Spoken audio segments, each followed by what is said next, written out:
Fear is not the enemy. It is the compass. Where your fear lies, there too lies your greatest growth. But to become fearless, that is not about removing fear. It is about knowing how to walk with it. Ladies and gentlemen, fear is one of the oldest companions of the human experience. From the moment we are born into this world, our nervous system learns quickly how to react to what is unknown, what is unfamiliar, what feels threatening. But what most people never understand is that fear itself is not your enemy. The idea that fear must be conquered or removed is not only misleading but dangerous. It creates resistance, and resistance feeds the fear even more. In the Shaolin path, we do not try to escape fear. We turn toward it. We study it. We understand it, and through that understanding, we gain mastery over it. When fear arises, it is easy to get caught in the surface level reaction. The racing heart, the tight chest, the dry throat. But if you stop and observe it, not as a threat, but as a sensation, you begin to unlock the truth. Fear is energy. It is a surge of life force. It is the same energy that sharpens your focus when you stand at the edge of a cliff, or when you speak in front of a crowd, or when you enter into any space where you are exposed. That sensation that people call fear is just unshaped power. It is not against you, it is for you, but only if you know how to receive it. Most people try to suppress their fear. They distract themselves. They avoid anything that brings discomfort. But this is the same as having a powerful river flowing toward you and trying to stop it with your hands. The force will crush you. Instead, the way is to step back, observe the river, and understand its movement. Then build a channel. Let it flow. Let it serve your movement instead of blocking it. At the Shaolin Temple, we do not teach the students to run from fear.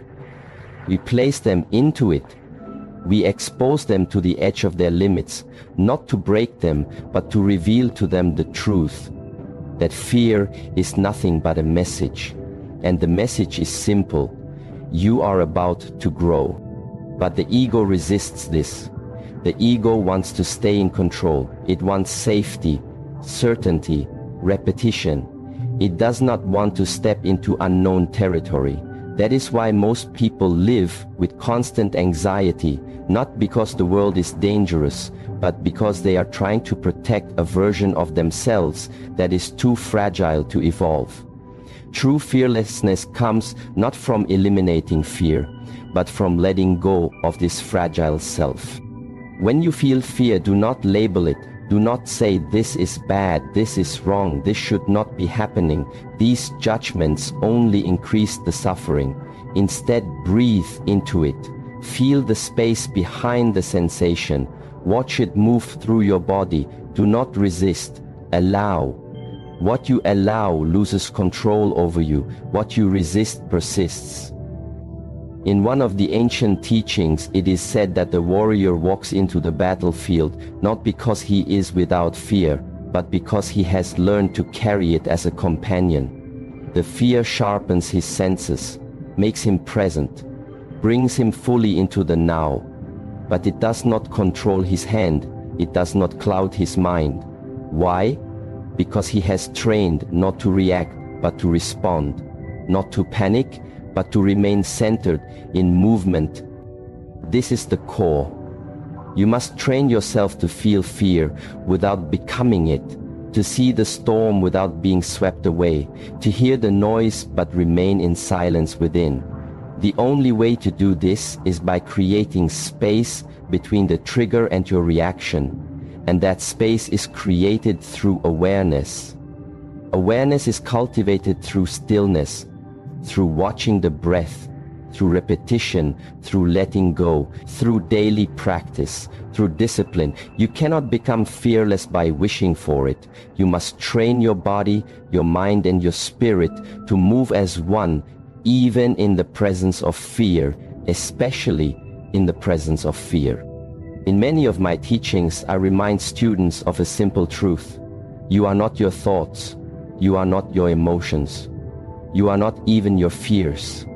You are the one who observes all of these. When you return to this center, you remember that fear is just a visitor. It comes and goes. But you remain. The mind plays tricks. It tells you that fear means stop, that fear means danger, that fear means turn back.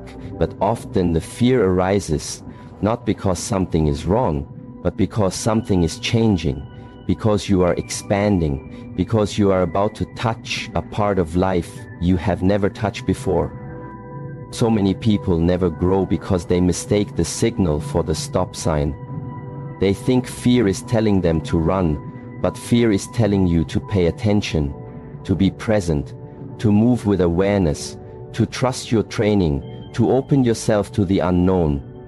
This is why fear is a gift, because it shows you exactly where your work lies. It points you to the edge of your current self, and that edge is where transformation begins. You cannot evolve by staying comfortable. You cannot become free by avoiding the feeling. You become free by going through it with clarity, with strength, with awareness. There is no secret technique to this, no shortcut. Only practice, only repetition, only returning again and again to the place where your fear arises, and standing firm in presence, not to fight it, not to remove it, but to witness it fully, until you understand it so deeply that it no longer holds power over you.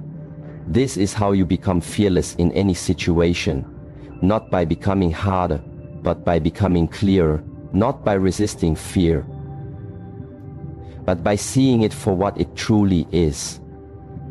Energy that is waiting to be shaped into strength. And this is where your training truly begins.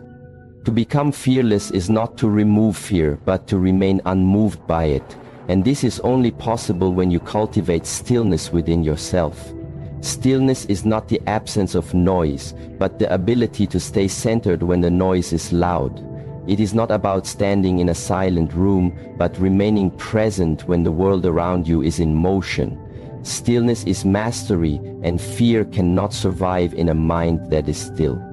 Most people confuse reaction with strength.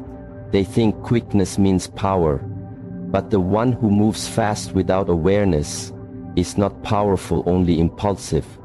You see, in the training halls, we do not only train the body to move, we train it to stop. We train the student to hold a posture until their legs tremble, until the thoughts scream to escape, and in that moment, they meet the chaos within, and if they can stay without reacting, they begin to find the doorway to fearlessness. Fear often arises in moments where we feel we must do something immediately, we must fix, we must speak, we must act. But the truth is, action without clarity leads to more fear. So we train not to act from fear, but from understanding. Stillness gives you that understanding. It is the space between the stimulus and the response. In that space you find your power. Imagine walking into a room full of tension, people waiting, eyes watching, maybe even expecting you to fail. If your mind is not trained, it will start racing. Your breath will become shallow. Your body will begin to tighten. You will feel the need to prove yourself, to say something, to move quickly. But if you have cultivated stillness, you will not be pulled by that energy. You will remain rooted in your breath, in your body, in your intention. And in that state, fear has no opening to enter. Stillness is not laziness, it is discipline of the highest form. It means you have chosen not to be pulled by every emotion, not to be hijacked by every thought, not to chase every reaction. It is not suppression, it is presence, and presence is what makes you dangerous to fear. This type of presence is trained, not imagined. You must build it slowly through breath, through silence, through movement and non-movement. When we sit in meditation, the body still, the breath deep. The thoughts arise like waves. Some bring fear, some bring doubt, some bring anger. We do not chase them. We do not push them. We observe. and return to the breath every time. You return to the breath, you are reclaiming your power from fear. Fear thrives in the future, in what might happen, what could go wrong. But stillness lives in the now. And nothing is more powerful than being completely here. This moment does not contain fear. It contains sensation, breath, possibility. The moment fear enters the mind, it pulls you away from this moment into illusion. But if you are trained in presence, you will feel that shift. And instead of going with it, you will return. You will reclaim the now. You must train this every day, not only when things are easy, but especially when they are not. When the heart is racing, when the decision is difficult, when your name is called, when your hands tremble, this is the moment to breathe deeper, to go slower, to remember that stillness is the foundation of clarity, and clarity is the beginning of fearlessness. If you react too soon, you may miss the truth. If you speak too quickly, you may regret your words. If you move too fast, you may move in the wrong direction.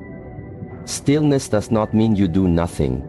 It means your action rises from awareness, not from panic. It means your words are chosen from understanding, not fear. It means your presence speaks louder than your effort. A fearless person is not someone who never feels afraid. It is someone who has trained themselves to remain calm in the face of fear. Not calm in the face of safety that is easy, but calm in the presence of pressure. Calm in the face of uncertainty. Calm while others panic. That calmness is the real power.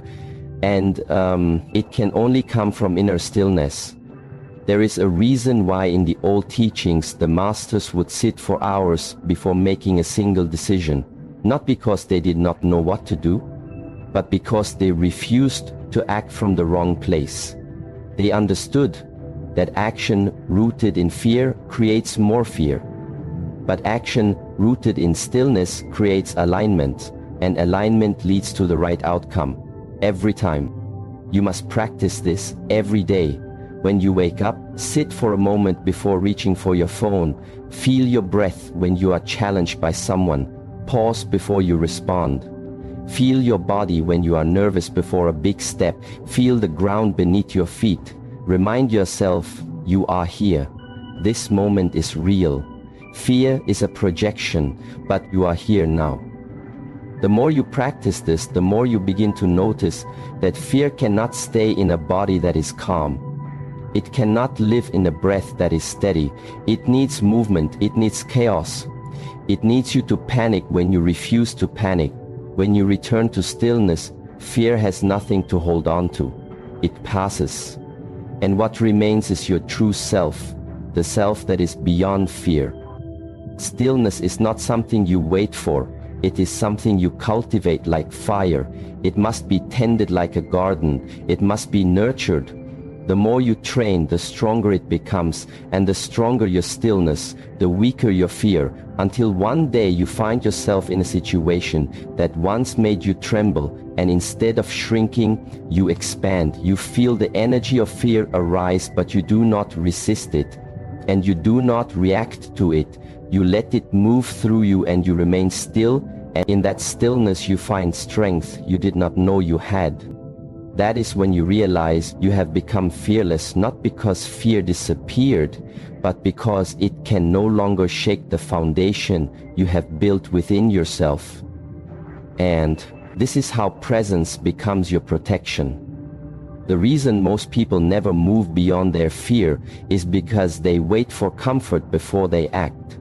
They wait for the perfect feeling, the perfect timing, the perfect condition. But this is the lie they have been told, that you must feel ready before you move.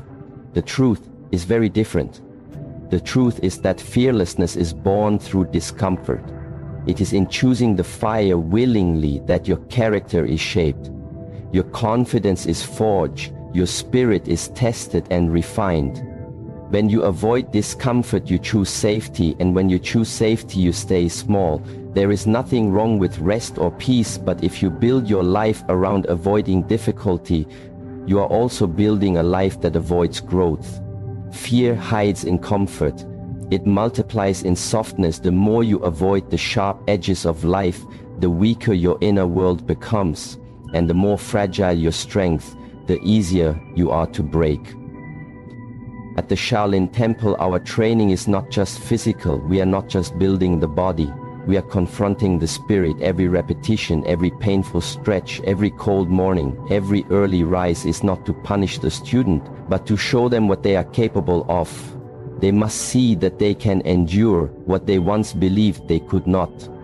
They must learn that pain is not their enemy, that sweat is not their limit, that trembling is not the sign to stop, but the sign to continue. When you walk into discomfort voluntarily, something shifts in you.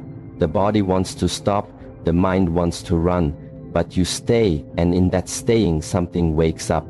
It is your inner self, the part of you that was never afraid, the part of you that has been buried under years of ease and excuses. That version of you is not emotional, it is not panicked, it is not seeking permission. It is still, it is strong, it is clear. You do not become fearless by avoiding what scares you. You become fearless by choosing it again and again until it holds no weight. You speak when your voice shakes. You step forward when your legs are unsure. You expose your truth when everything in you wants to hide. And you do this not once, but every day.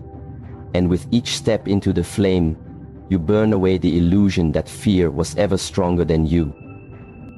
Discomfort is not suffering. Suffering is what happens when you believe you should not be uncomfortable, but discomfort itself is neutral. It is feedback, it is the teacher. You have been trying to avoid, and the longer you avoid it, the more it controls your life. There is no wisdom in ease. There is only familiarity and repetition. But wisdom comes from stepping into situations that stretch you, that reveal your weakness, that test your resolve, and that force you to evolve. So many people live their lives trapped, not because they are weak, but because they refuse to be uncomfortable. They fear failure, so they never try. They fear rejection, so they never speak. They fear being seen, so they hide behind performance. But the ones who grow are not the ones who feel ready. They are the ones who go into the fire because they know the fire will show them the truth. When you sweat, you learn. When you struggle, you adapt. When you fall and rise again, you gain something that no book can teach, no video can give, and no speech can implant. It is earned through contact. It is earned through discipline. It is earned through choosing the path most will never walk. This is why discipline is a gift, not a prison, because it forces you to move when you don't feel like it. It forces you to push when your body wants to rest. It forces you to lead when your mind wants to follow. And in doing so, you begin to see that you are not your feelings, you are not your doubt, you are not your fear. You are the one who chooses what to do with them. Imagine this. You are standing in the cold. Your body says go back. Your mind says it is too hard. But something in you says stay, stay. And breathe. Stay. And move. Stay. And face what you fear. And when you do, a shift happens. You have proven to yourself that you can remain grounded even when everything in you wants to run. And that proof builds your power. Every day you are given a choice, the easy way or the way that strengthens you, the comfortable decision or the one that shapes your character, the safe path or the path that makes you sharp. Each time you choose, the fire you make fear smaller. You remind it that you are in charge. You remind it that you can feel discomfort without being controlled by it. The greatest warriors are not those who feel no fear. They are those who have trained their nervous system to stay relaxed under pressure, to breathe deeply in the storm, to move with intention when others are frozen. That kind of person is not born, they are built. And they are built through discomfort. You will not find this strength in theory. It cannot be downloaded, it cannot be inherited. It must be lived and it must be earned. There is no shortcut. There is only repetition. There is only deliberate exposure to challenge again and again, until you stop seeing challenge as something to avoid and begin seeing it as a signal to rise, to become fearless in any situation. You must learn to run toward the fire, not away from it. Not because you enjoy the pain, but because you know who you become on the other side of it. That version of you is not fragile. That version is not easily shaken. That version has met the worst and stood tall anyway. So, discomfort becomes your ally. It becomes the place where your real self is forged. And your fear fades, not because it disappears, but because you have trained your mind to stay calm, your breath to stay steady, and your spirit to stay open, even when the world is pushing back. And this is how discipline burns away the illusion of fear. Fear has power over you only when you believe it is real, only when you trust the illusion more than your own truth. The secret they never tell you is that most of your fear is not created by the moment you are in it. It's created by the story you attach to it. The mind does not fear the situation. It fears what it imagines the situation means. It creates images, outcomes, consequences, and those images are what control you, not the reality itself. The moment you begin to question those stories, everything changes, because fear cannot survive in clarity. It needs confusion, it needs distortion, it needs you to believe that you are powerless. So the question is not how do I become fearless? The real question is, what lies am I believing about myself that allow fear to exist in the first place? You were not born afraid, you learned it. You were not born thinking you are small or incapable or unworthy. Someone gave you that belief and you accepted it. But if you can learn fear, you can also unlearn it. And the way to do that is to question it directly, to take it apart, piece by piece, and see what it is made of. When a student at the temple says they are afraid of failure, we do not tell them to be brave. We ask them what failure really means to them. When they say they are afraid of being judged, we ask them why judgment holds so much weight for them. Because in every fear there is a hidden belief that must be exposed. And once it is exposed, it begins to lose power. Fear says, what if I'm not good enough? Clarity says, good enough for what? Fear says, what if they laugh? Clarity says, why does their laughter matter? Fear says, what if I try and fail? Clarity says, failure is feedback, not finality.